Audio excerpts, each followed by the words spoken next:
Pat Hitchler. Recently, it seems in order to have your son be who's number one level in wrestling, you need to spend $30,000 a year sending him around the country and building him a personal gym in your basement. Is there any chance that is not true for at all. a financially weaker kid to excel at that level?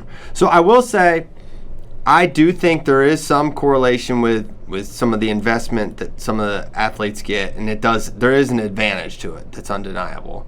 That's fair. I also think there is a way to do it without it being financially ruinous, but you do need to be in proximity to a certain level of coaching, right, for it to be possible. Well, I mean, like I'll say, like the Rainey brothers, they stayed home, and I think they're both their coaches. Brooks Black. Oh my gosh, I'm forgetting the other guy's name. I have known this guy since he was like 15. Jarvis Elam. They're great, right? I'm sure they have some higher level coaches come in, but they're doing a great job, and those guys stayed home. I actually think people overestimate the effect of going to like a Wyoming Sam or Blair or those things.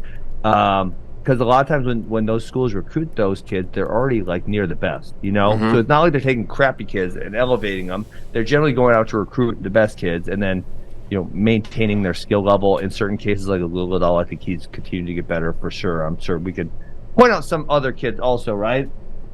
But no, I think the effect of that is overrated. You have someone like a Davino. He stayed home. Obviously, I think you'd say the Valiant Prep guys, they have access to high-level coaching, which is true, but they're all staying home. Who else?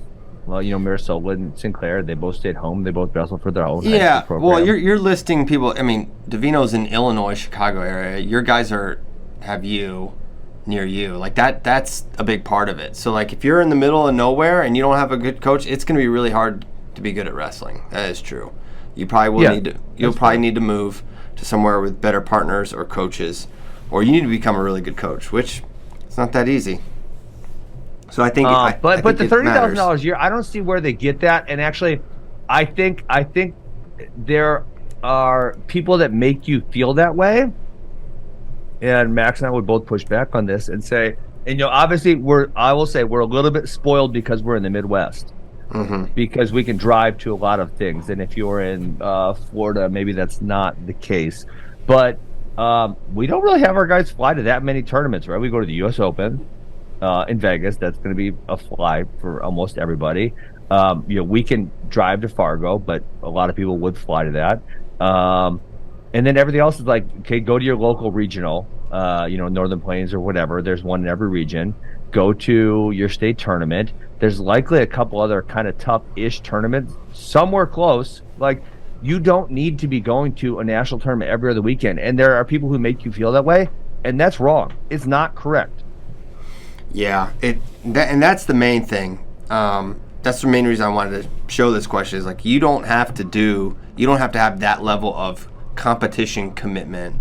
And to Ben's point, it could be counterproductive because you're focused too much on competition, not enough on development, which in high school should be the main focus. But there is a dynamic of, or the aspect of, if you need to prove yourself in order to get on the radar for colleges. That's true. That's true. But like I would say, it's too many. Honestly, with Max, one of the big debates we had for a long time was I wanted our guys to have 4 opportunities because, and obviously if you live in certain states, and I said the Midwest, we have a good options, but the East Coast is even better, right? Because they have all these great in-season tournaments. Wisconsin kids can't even travel. And so for a while, there was no one recruiting our guys at all during the season, nowhere. And now we have enough good kids where that's not the case. But so my argument was Super 32, UW, US Open 17 and 20U, Fargo, and then junior cadet duels. Those would be the 4 places our guys can really get recruited.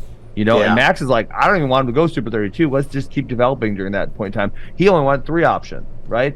But there's some of these dudes who are like, you got to go to every single dual tournament, and literally they want their kids going to 15 really high-level tournaments a year. And I don't think that's productive.